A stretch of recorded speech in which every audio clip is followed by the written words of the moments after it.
इतिहास के पन्नों से आज फिर हम आप सबके सामने एक नया इतिहास निकाल करके लाए हैं। तो आइए जानते हैं इतिहास के पन्नों में आज की तारीख को आखिर कौन सी घटना घटी थी। 11 जनवरी 1631 13 को मुगल बादशाह जहांगीर ने ईस्ट इंडिया कंपनी को सूरत में फैक्ट्री लगाने की इजाजत दी थी। यानी वो पहला मुगल बादशाह जिसने ईस्ट इंडिया को सूरत में ईस्ट इंडिया कंपनी को सूरत में फैक्ट्री लगाने का आदेश दिया, वो जहांगीर था।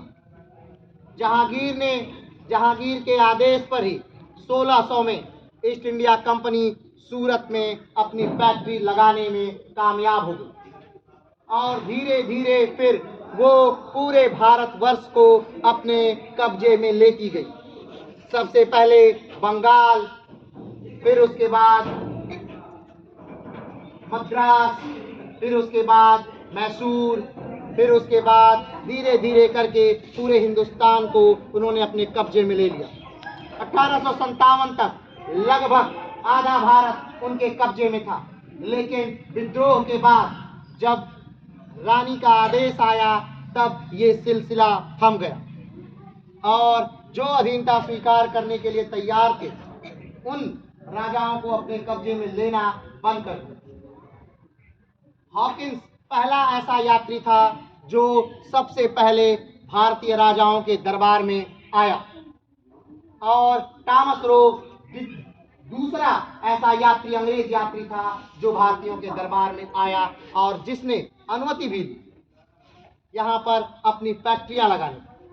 शुरू में अंग्रेज एक व्यापारी के तौर पर आए थे, यानी वो मसाला खरीदने आए थे, अपने देश में मसाला बेचने के लिए आए थे, वो कपास लेने के लिए आए थे, वो पटसन और जूट लेने के लिए आए थे।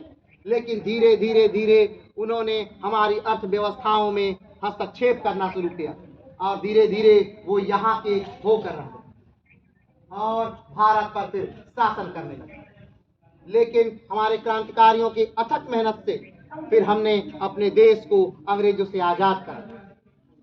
सिर्फ अंग्रेज ही हमारे देश में राज नहीं किए, हमारे देश में राज करने वाले पुर्तगाली भी थे, हमारे देश में राज करने वाले डच भी थे, हमारे देश में राज करने वाले स्पेनिश भी थे।